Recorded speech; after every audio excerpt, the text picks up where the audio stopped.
Habibi, come to Dubai! Hey guys, we're Ian and Anna, and we just spent the last 2 weeks in the incredible, futuristic city of Dubai. In this video, we want to share with you our top 15 favorite things to do in this city.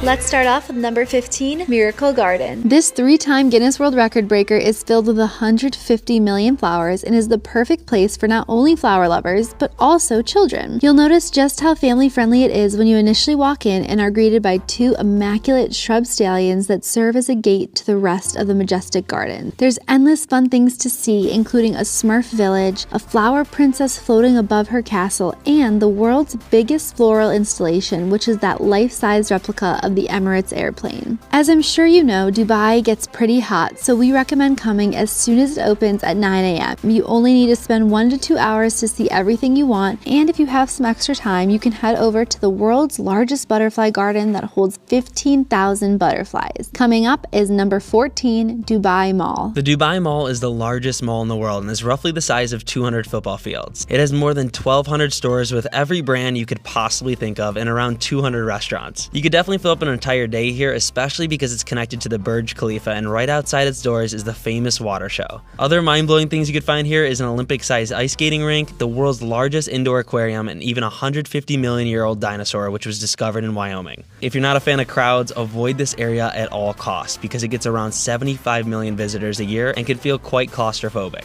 Next up is number 14, the iconic Burj Khalifa. Since 2009, the Burj Khalifa has been the tallest building in the world. At 828 meters high, it's equivalent to the size of 3 Eiffel Towers or 2 Empire State Buildings. It cost a whopping $1.5 billion to complete this structure. There's 160 floors, and you can ride all the way to 154 to visit the highest outdoor observation deck in the world. Don't worry, there's glass surrounding it so you won't fall off. I don't think people realize just how big this building is. If you're standing at its base, you have to crank your head all the way back just to see the tip of it. Ian, why don't you turn it sideways so I can see how it doesn't even fit in the frame. Oh my god. The building's exterior contains 26,000 glass panels, and I know what you're thinking. How do they keep it so clean? Well, they hire 120 glass cleaners, and it takes them 3 months to clean the entire building. And of course, while you're there, just outside the Burj Khalifa, you can see the world's largest water show.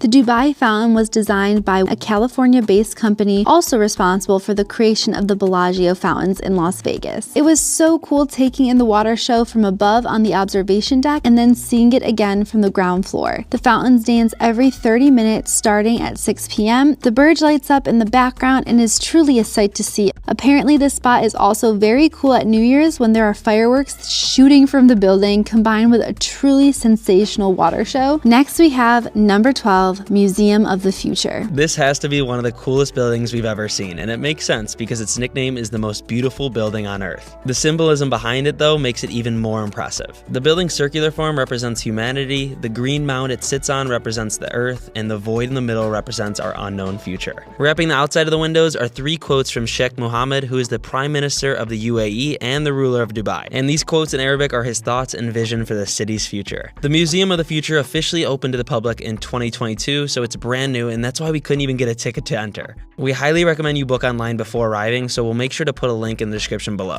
Inside, you can expect to see the future of space travel, robots, innovation, and sustainability. Even if you can't enter the museum, you could still check out the lobby, which looks like you're walking into the future. It's an all-white room with spiral staircases, mesmerizing elevators, and a ceiling that glows up with more Arabic quotes. Personally, the best time to visit is at sunset, and when it gets dark, this entire structure glows in the night with the city shining all around it. Up next is number 11, the unbelievable Palm Jumeirah. There are 3 man-made islands off the coast of Dubai, but the biggest and most famous is the Palm Jumeirah. This palm tree-shaped island stretches 5 kilometers into the Arabian Gulf, and it's so massive that you can see it from space. To create this, they blasted 7 million tons of rock from a nearby mountain and dug up sand below the Persian Gulf. It cost $12 billion and took 6 years to build. The famous Atlantis stands at the front of the palm, and here you can have a full day of fun at the water park, which broke the world record for most water slides. We actually did spend a day here, and it was an absolute blast. I think if you have kids, this is the perfect spot to get some of their energy out.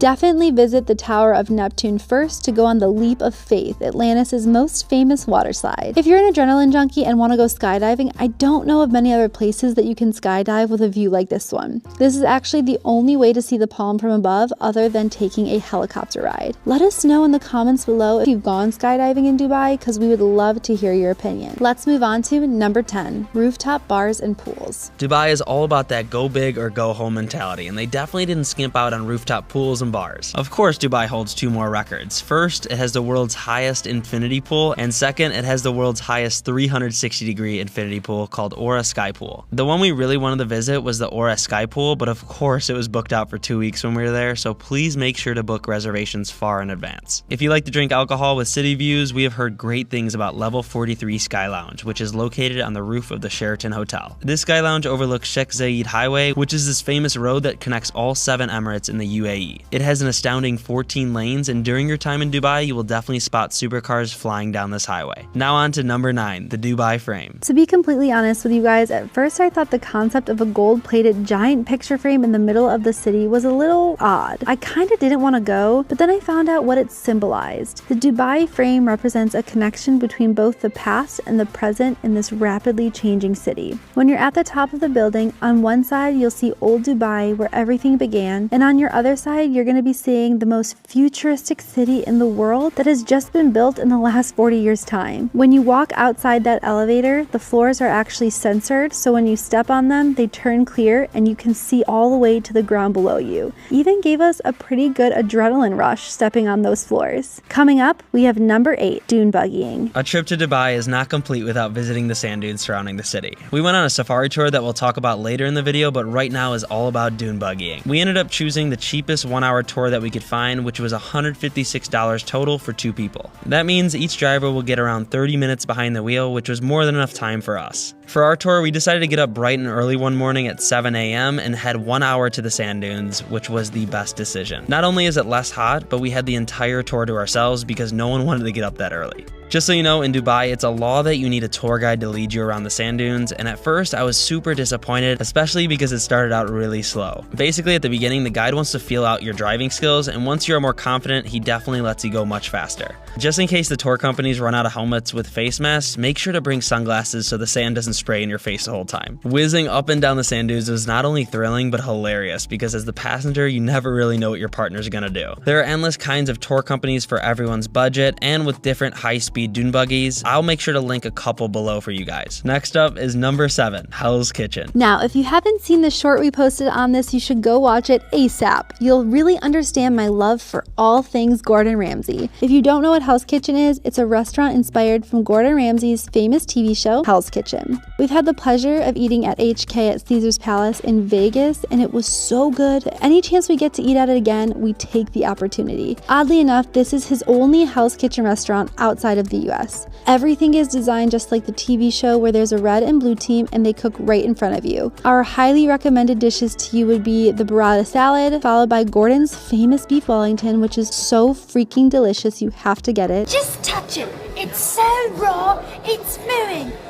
Off with you now. And finish with the best dessert we've ever had in our lives, the famous sticky toffee pudding. Ooh, my mouth is watering just thinking about it. Moving on to number 6, food tour. Let's be honest, food is the best part of travel. And that's why in every place we visit around the world, we always start our time with a local food tour. You not only get to try some of the best food during your trip, but you also get to make friends with locals that will teach you all about the culture. We met our tour guide Sandy in Dera, which is the heart of Dubai's Old Town. Here we strolled through the maze of narrow alleyways, passing by classic sandstone buildings and trying all sorts of dishes like camel gelato, falafel pitas, chicken shawarma, and much more. Then it was time to pass through the golden spice souks, where there were mounds of colorful spices and more gold than we've seen in our lives. Lastly, we crossed the Dubai Creek on traditional boats to visit Bur Dubai and have delicious meze platters and some fresh squeezed orange juice. Throughout our experience, Sandy was begging us to try the camel burger, but Anna had zero interest because that's her favorite animal. Of course, I'm willing to try a bite of just about anything, so Sandy brought us to the most famous spot for camel burgers. To be honest, I felt guilty the entire time because in this restaurant, you are surrounded by tons of cute camel artwork and wallpaper. Visiting the old town of Dubai was such a breath of fresh air, especially when you're surrounded by skyscrapers all day. Dubai. Now let's move on to number 5, jet skiing. Although you can jet ski anywhere in the world, there are very few places that offer as epic of a skyline as jet skiing in Dubai does. Within 1 hour, we were able to see the Burj Al Arab, the Atlantis, and the massive Dubai skyline with a Burj Khalifa in it. We booked a 1-hour session in the morning, and let me tell you, I don't think it was enough. We recommend going in the morning at 9. Beaches, you really can't beat it.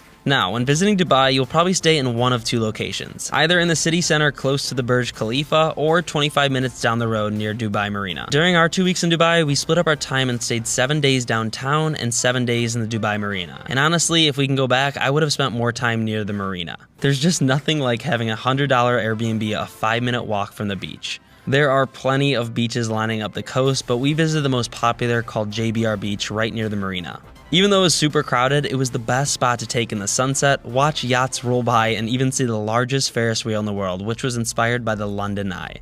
Another fun thing you could do at the marina is take dinner cruises up and down the coast at night, which would be such a relaxing way to see different perspectives of Dubai. Next up is number 3, Deep Dive Dubai. Deep Dive Dubai is another world record-breaking facility allowing thrill seekers to dive into another dimension. This is the deepest pool in the world at 60 meters deep, but it's so much more than a pool. It's basically like exploring a sunken city.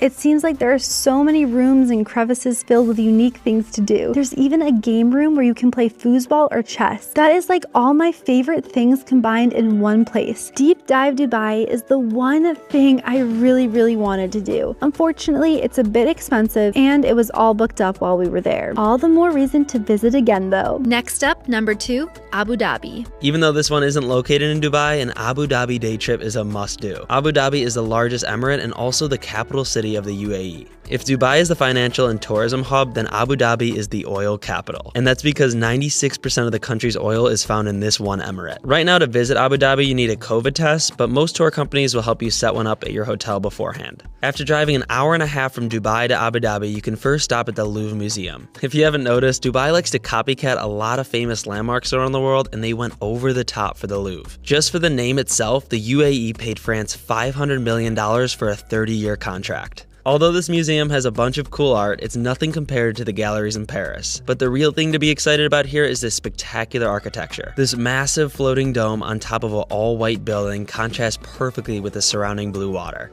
What's really cool about the dome is that it has 8 different layers, which creates this rain of light effect coming through as you're walking around. After the Louvre, you can visit many more places like the Emirates Palace, which is now turned into a hotel that you could stay at. And then you could hop right over to the Presidential Palace where all the government meetings are held. Now, one of the main reasons you're probably wanting to visit Abu Dhabi is for the Grand Mosque, which is the 9th largest mosque in the world and can fit upwards of 40,000 worshippers at once. This was by far the prettiest mosque we've ever been to, especially because it's all white marble. Walking around, I couldn't believe my eyes because it was just perfection. Keep in mind there is a dress code here where men have to cover their shoulders and knees and women have to cover pretty much everything besides their face. Emirati women. Another thing to keep in mind is that this is a place of worship, so please be respectful. The security guards do not want you touching each other in photos, giving peace signs, or basically any movement other than smiling. Now, coming in at number 1, the safari tour. A safari tour is something everyone should experience at least once in their lifetime. When you leave the city and approach the desert, you really get to see what a local Bedouin lived like.